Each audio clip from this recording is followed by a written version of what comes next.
This is Ag Matters PM from the Iowa Agribusiness Radio Network, brought to you by the Iowa Soybean Association.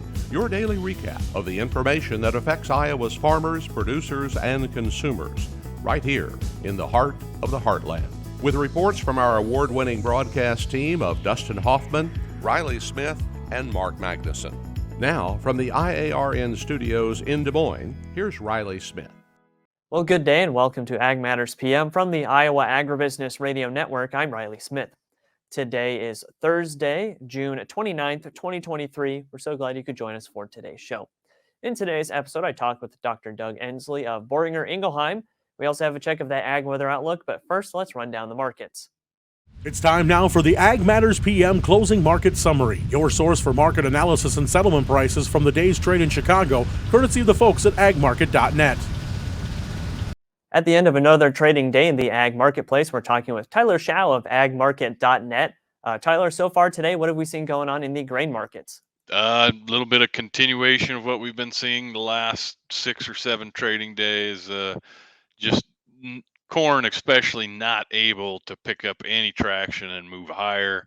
We're now over $1 off the highs from a week ago on Wednesday, and so just more we went real quick from this crop is going to dry up and there isn't going to be any corn available to rains are coming through and maybe they do save the crop. I guess I'm not an agronomist or a weatherman, but traders sure have sucked all of that risk premium out over the last week just on these forecasts, which are verifying. There's been a storm tracking basically started in eastern Nebraska late last night and dropped some rains in the Omaha area and just kind of basically if you drew a line from Kansas City north to I-80, followed that path through southeastern Iowa and is currently over south central Illinois, and some pretty strong winds, some possible hail, possible tornadoes built in with it, so some destructive forces with it as well, but seems to be dropping some rain here and some anywhere from 3/4 to an inch of rain and a lot of places that it's passed through already.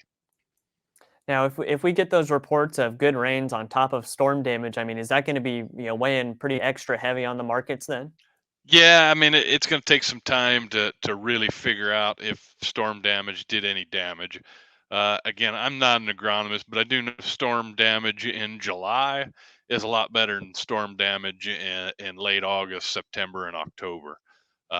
So it's likely going to lay some crop down. There might be some hail damage comes through that's irreversible, but I think right now for a drought-stricken area, the rain is more important than any of the damage that might come with it. Although no one wants to see that, the rain will at least keep this crop alive and going for another week or two.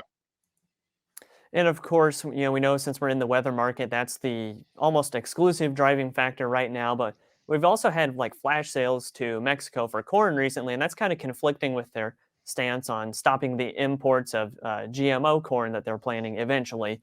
Yep. How is that kind of weighing in with the situation there? And I mean, they're kind of wishy-washy on it. A little bit.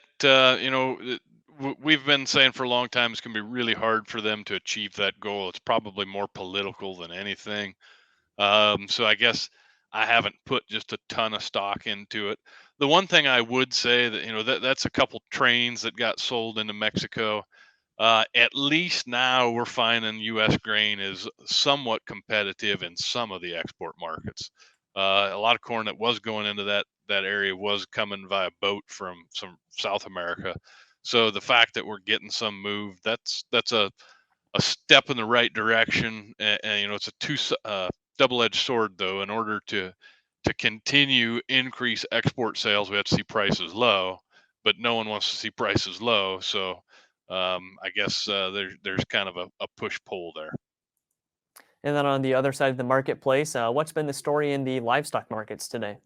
My general feeling on livestock over the last few weeks is it's kind of it's paying a lot of attention to the grain markets when corn has been down double digits. The feeder cattle and the fat cattle have been up. The hogs are kind of just trading in a sideways range for the last few weeks. We saw some big sell off there through the spring. We saw a pretty nice rebound here over the last month, and now it's feels like hogs are trying to figure out what direction to go. Hogs generally don't trade in a range very long. They tend to break out to the upside or the downside and do it relatively sharply. So wouldn't be surprised to see the hog market move one way or the other. Lots of great information today, Tyler. For those of our listeners and our viewers who'd like to get in touch and learn more from the folks at agmarket.net, how can they do that? Check us out on the internet, agmarket.net. If you want to call directly, the number 701-987-6009. Thanks again for taking the time to visit with us today, Tyler. And, thanks for, I don't know how I just messed that up so bad. I'm going to try that again. Thanks again for taking the time to visit with us today, Tyler, and we look forward to talking with you again soon. You bet. Take care, guys. That again was Tyler Schau of agmarket.net. We'll go ahead and take a look at how those numbers close. That's courtesy of the folks at Bar Chart. July corn is down 9 even at 581 even. December new crop down 8 1/4 at 528 1/2. July soybeans up 32 even at 1483 even. November new crop up 3/4 cent at 1265 3/4. July soybean meal up 120 at 403 even. Soybean oil up 121 at 60.83. Chicago wheat down 2 3/4 at 653 even. Minneapolis spring wheat up 3 3/4 at 807 1/2. Kansas City hard red wheat down 6 1/2 at 794 1/4. July oats down 9 1/4 at 367 3/4.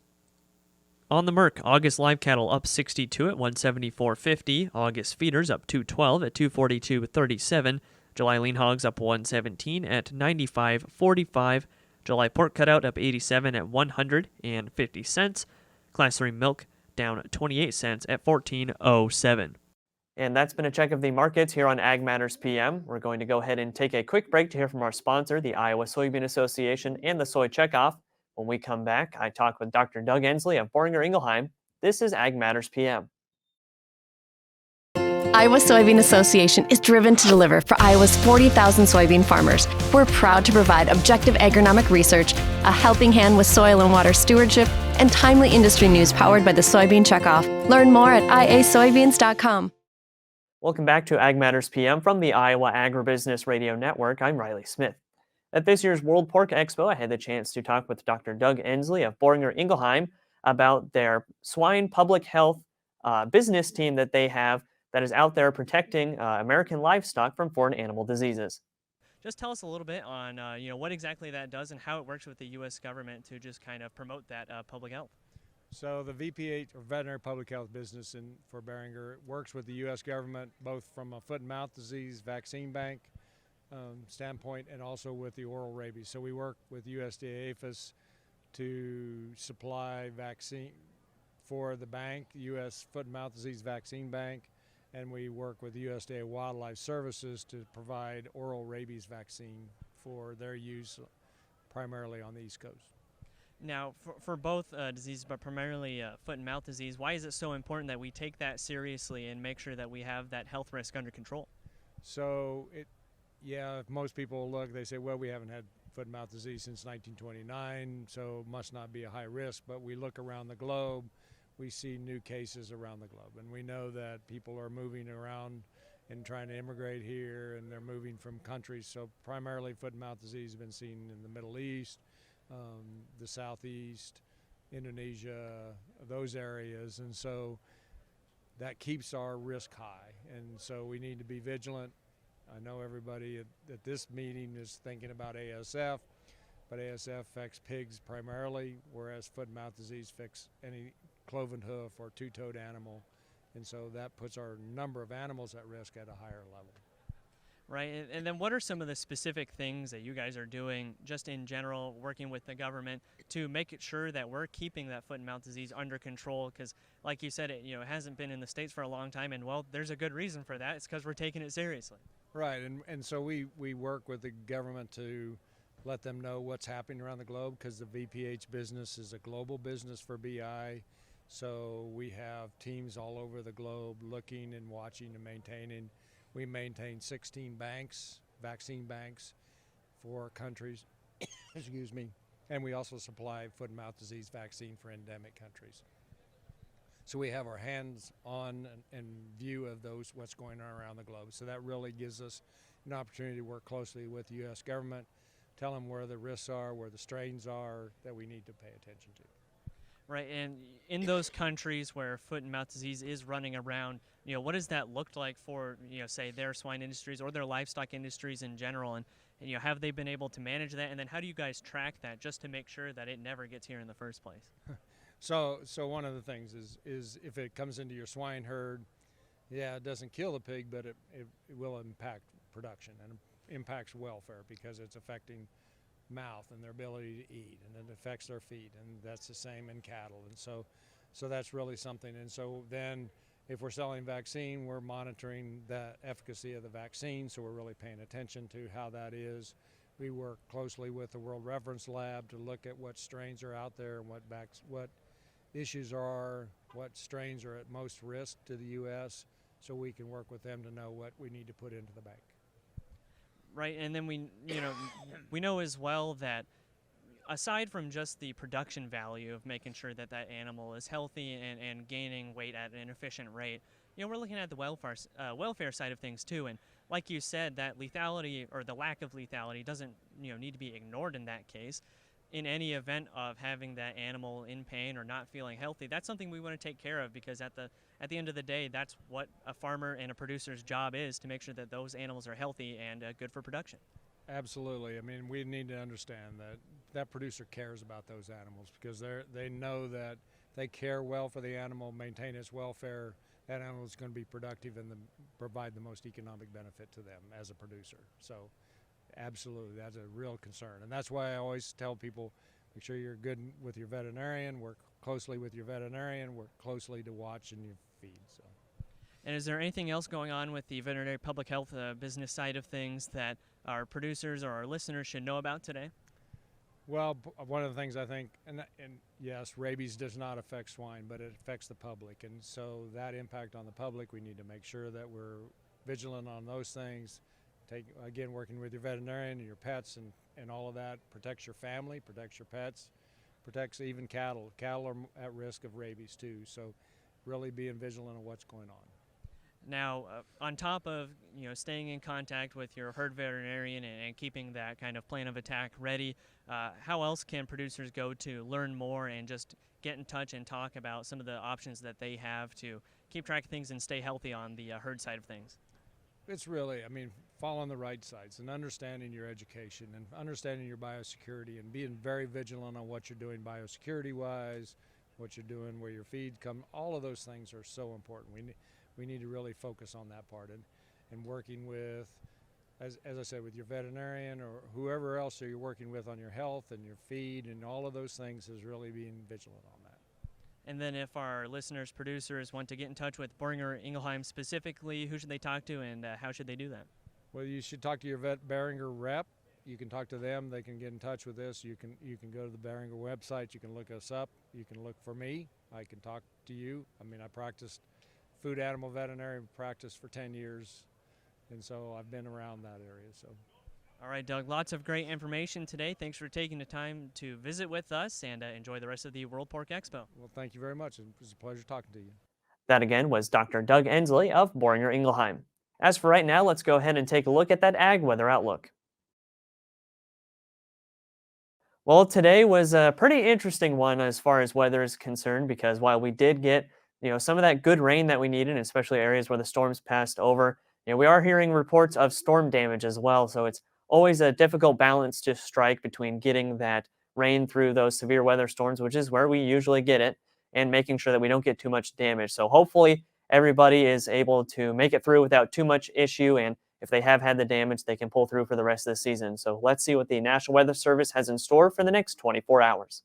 Well, we've all been praying for rain for a while now, and as you can see from the National Weather Service, our prayers may have been answered a little bit. Today we have slight chances of thunderstorms statewide. Some of those thunderstorms could turn out to be pretty heavy. As well, we have some smoky haze hanging around still from those Canadian wildfires, highs ranging from the mid-80s to low 90s. Tonight will be partly cloudy and then have a growing chance for thunderstorms once again, those lows ranging from the mid to upper 60s. And tomorrow again, chances for showers and thunderstorms, those highs ranging from the mid to upper 80s. And taking a look at the affiliate weather map for tomorrow, pretty much across the state, we're going to see chances for showers and thunderstorms. Cherokee will see a high around 84, Shenandoah high of 89, Des Moines high of 87, Waterloo high of 88, Albia high of 88 as well, and Clinton should see a high around 87. For more detailed forecasts in your part of the state, make sure to check in with your local Iowa Agribusiness Radio Network affiliate. That's been a check of the Ag Weather Outlook, and that also brings us to the end of this episode of Ag Matters PM. You can find all of our content on our website at iowaagnet.com. You can also follow us on social media at Facebook, Twitter, TikTok, and LinkedIn. And you can find our video content as well as previous episodes of AMPM on our YouTube channel. So make sure to subscribe and hit the notification bell to see when those videos go live. Don't forget as well our free Twice Daily Market podcasts on Apple, Amazon, Google, Spotify, and Podbean. From the IARN studios in Des Moines, I'm Riley Smith. On behalf of Mark Magnuson and Dustin Huffman, we thank you for watching. This has been Ag Matters PM.